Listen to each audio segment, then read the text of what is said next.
know you're getting bored. Come on, dealing with it. Come on, you miss my love and my target of loving. And I know you're getting bored. Dealing with it. I know you miss my love and my target.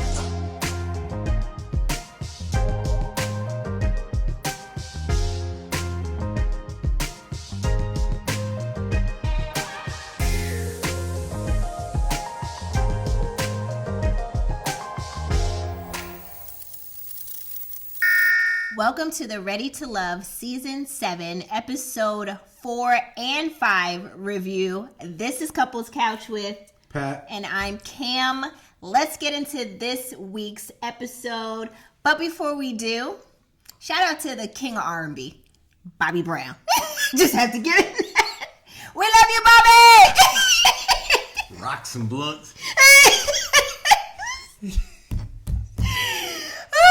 Shout out to Whitney. Oh my God. I used to, when I tell you, and I hate to digress so early, but I used to adore Whitney Houston. Like I was determined to be a singer like Whitney Houston. That was my all-time, and you shouldn't idolize, but that was like my idol growing up as a little girl. I loved her.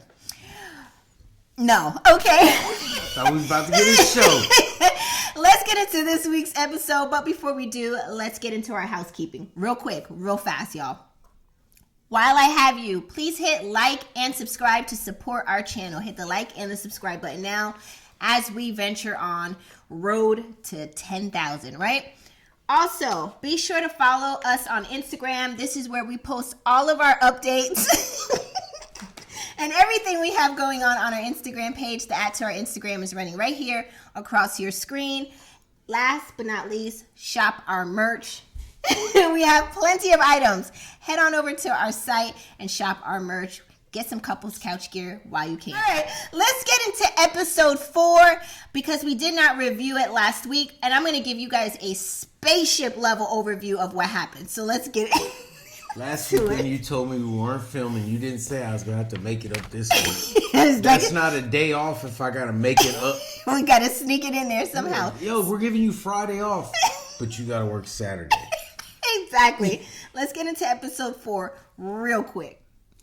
If you are new to our channel, welcome. If you are not new, welcome back. You know what I'm about to say. This will be a high-level overview. We do not get into the nitty-gritty details of everything that happened in the episode unless we see fit. We're going to start off with episode 4. We're going to give you a spaceship level overview of what happened in episode 4 before we get into episode 5, right? Yep. Let's do it. The singles meet up for a yacht party hosted by Tommy. But before they get on the boat, Tommy announces that Andre tested positive for COVID and decided out of respect for the singles, he will step back out of the process. Cap. Why do you think it's Cap? What do you think? Andre's side piece just became his main piece, like in the real world. She cut off all this. She saw him out here going on dates, and she's like, "No, I'm your girl now." I think you can recover from COVID and cut the curl and get back in the house. At least 14 days. I'll say that, right? At least 14 days. So why step back out of the whole process? Like, Andre, what happened? Give us the E! True Hollywood story. But went on dates with all of them. But I do hope you're doing well, right, Andre? So get better if you aren't better already. Andre's sitting up watching us with his girl. The singles then get on the boat and mingle. The singles play a few games, some foot rubs. They name who the 3 sexiest people are to them. Then they play a game where you have to give a kiss to the person you're most connected to.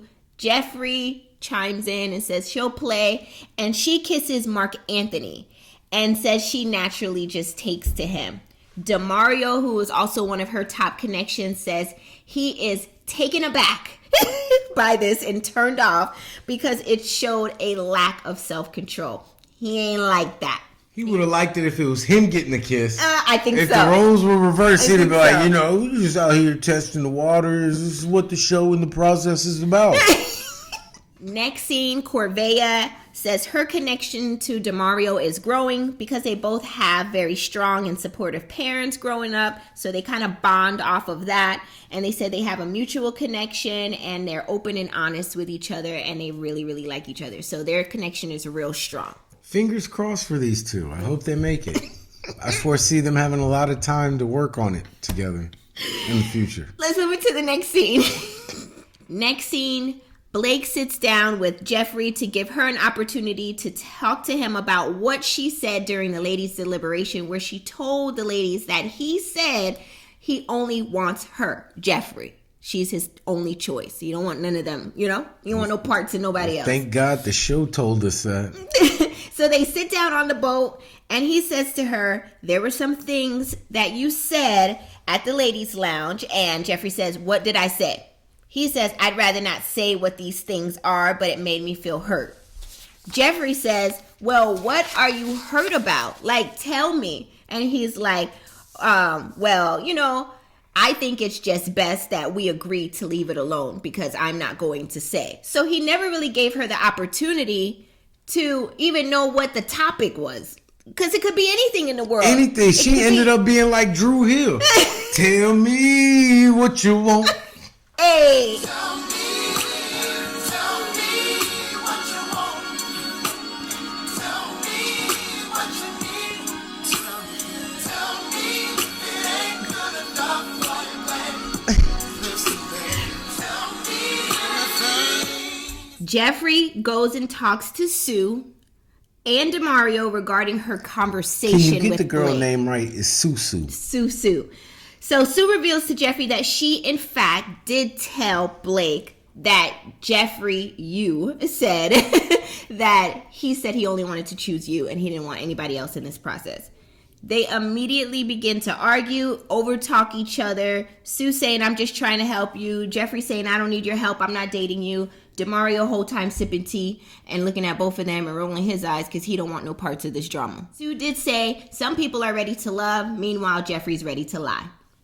Shade. Shots fired. Yo, with all this relationship and Jeffrey talk, there are NBA wives out there having palpitations. Jeffrey! What?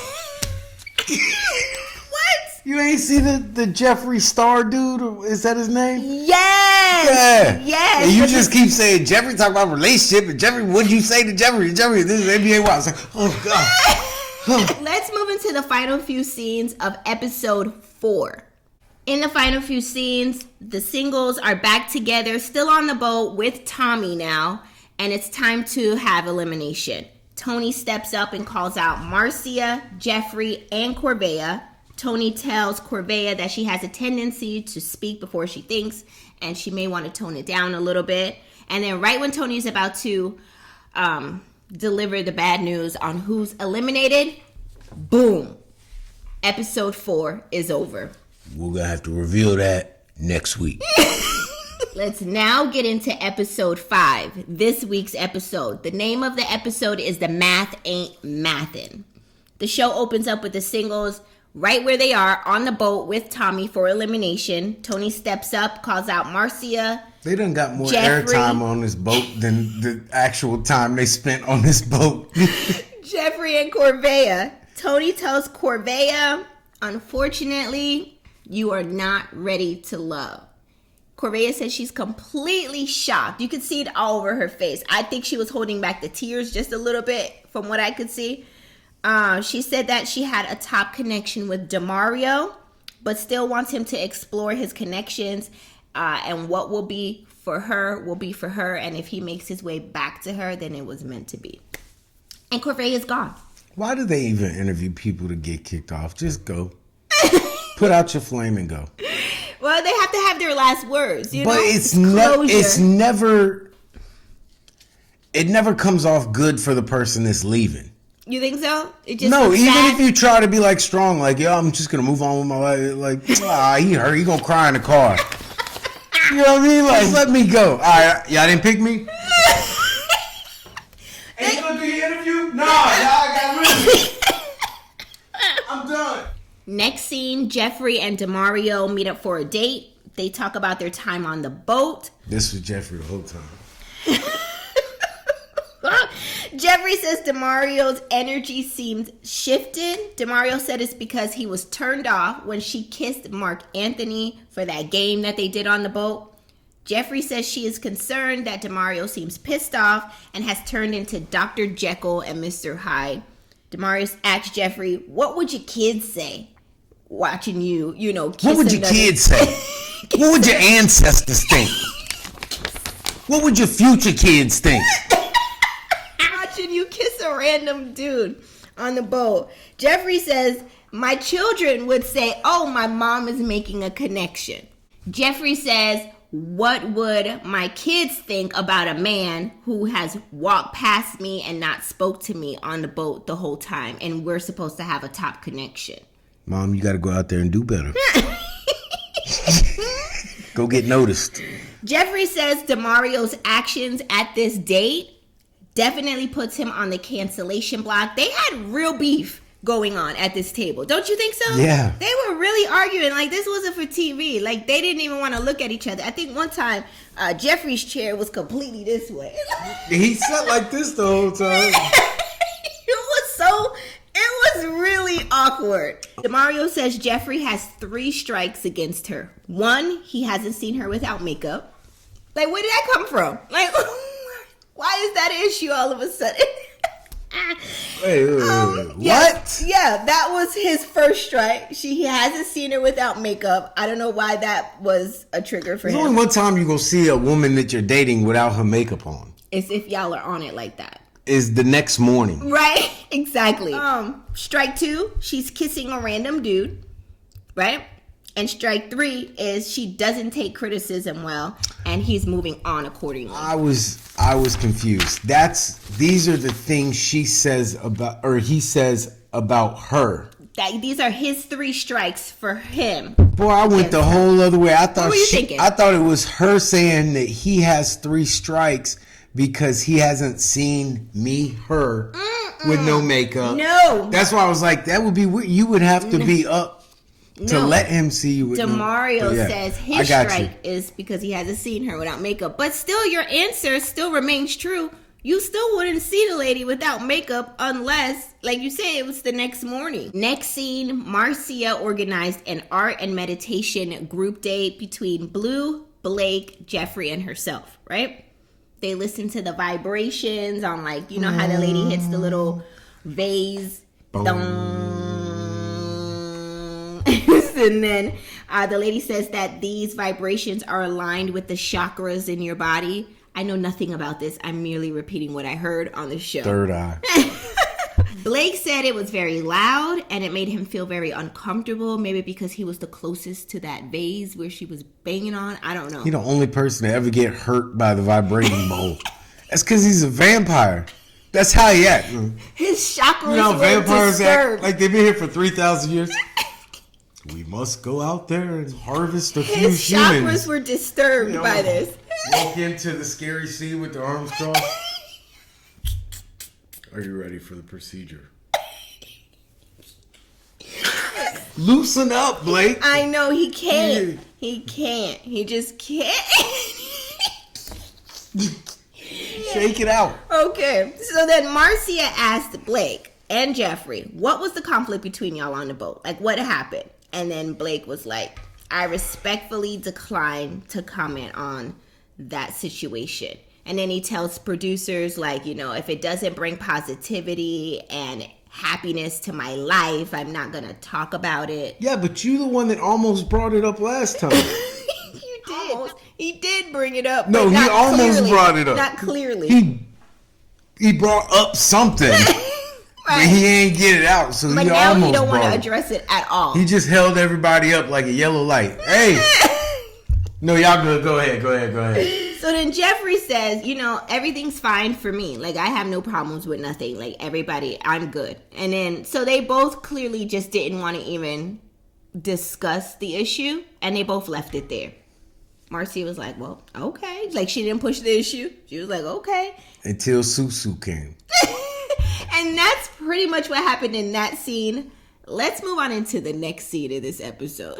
Blake meets up with Jonique for a one-on-one date. So Jonique says very nicely, like, hey, so where are you at in this process? You know, like, or in this journey? Where are you at on this journey in Ready to Love? Blake says, well, you're going to ask me a general question. I'm going to give you a general answer. Those that ask general questions get general answers. It's like, okay. And their blood sucked. You are a vampire. You can't tell me. Go out in the daylight. I gotta see it. Oh, you're making me think about True Blood. Thinking about Blake. He was like, the journey's going well and we have a ways to go. This dude should always be in a cummerbund or one of them scarf tie things. Like, he can always... He's just it was very snobby to me, right? It was giving snobby energy. Commercial security. Then the energy got awkward. It got weird. Jonique was like, okay, well, Blake, what do you do for a living? Like, she was still trying to, communicate with him. He's like, I'm in corporate security. I work for the Department of Defense. I was self-employed at one time. And she was like, oh, okay. She was like, well, do you have any questions for me? You want to know anything about me? He was like, no, I'm receiving you. And, I don't have any additional questions about you. He then tells producers that the reason he didn't have anything more to ask is because he feels like there's too far of a gap in life experiences between him and Jonique, and he hopes that she finds the one she's looking for, but it ain't him. Why? Blake, what is the problem here? This dude is... He's a piece of work. He love him some him.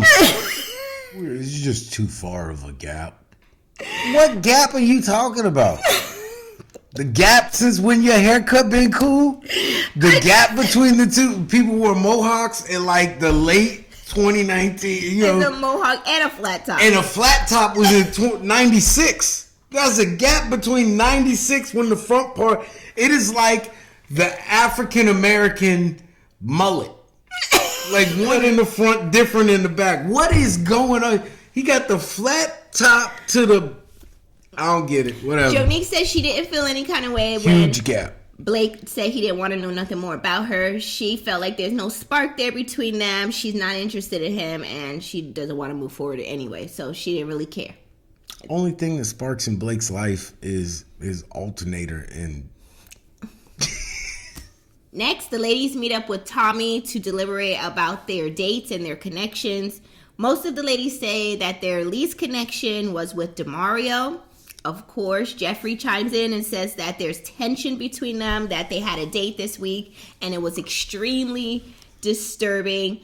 I don't know, I wasn't there, but it didn't appear extremely. I mean, that's a reach to me, but I mean... She always reaching. I wasn't there, but... Okay, yes, y'all had a disagreement, but extremely disturbing is a bit much to me. She said he did try to reach out to her to resolve the tension between them.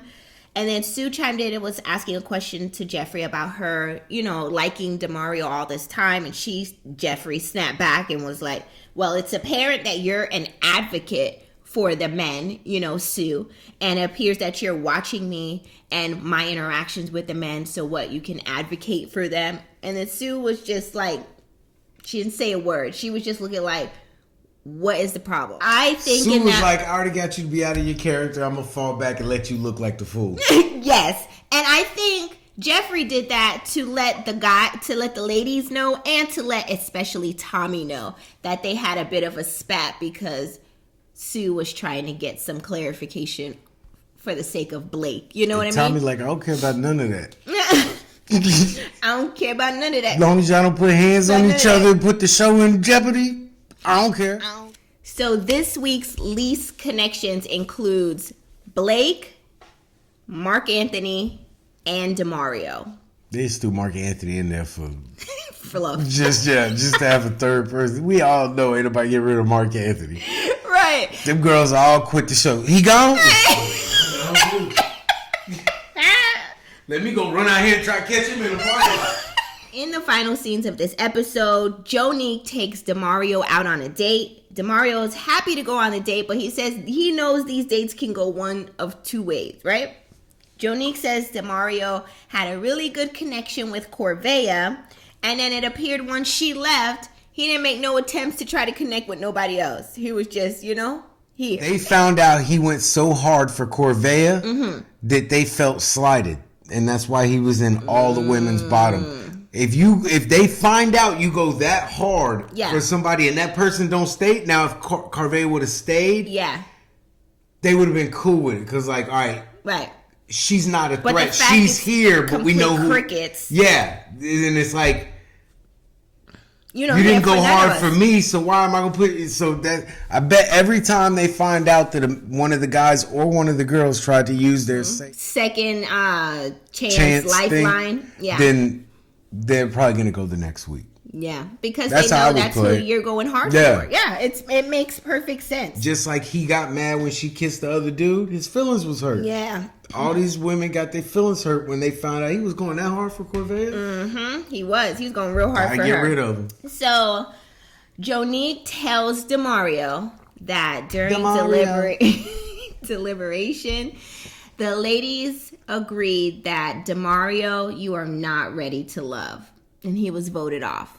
Meanwhile, Blake is on a date with Cynthia, and Cynthia's telling him that the ladies this week felt like they weren't a fan of his directness and his delivery on things. Says that he should have spoke his piece during that meditation group date when they asked him like what happened, but he was silent. He didn't address anything, so that was a bad look for him. So he's in the bottom two, to be on the chopping block. And Cynthia says to Blake, the ladies agreed that you are ready to love. So he stays this week, even though he was again on the chopping block. Blake, I don't know, God looking out for you. They're not saying he ready to love. They're just saying we want to get rid of the other person more. Facts. That's facts. That is facts. Nobody's giving him the green light. Like, yo, what you're doing so far is working. Right? No. They're just like they had a lot of beef with Blake, but they wanted DeMario out more. Yeah. So that was the end of episode 5. Did it give everything it was supposed to have? Gave. Let us know your thoughts in the comment section below. We would love to hear from you. Be sure to drop your comments. Also, be sure to hit the like and the subscribe button to support our channel. Shop our merch. Our site is wide open and ready for your order. So shop our site, and we thank you so much for watching. Our site is open. No, our site is wide open and ready for your order. Call. Get your brain right. Get your brain right. We thank you so much for watching, and we will see you in the next episode. Bye, everybody. Deuces.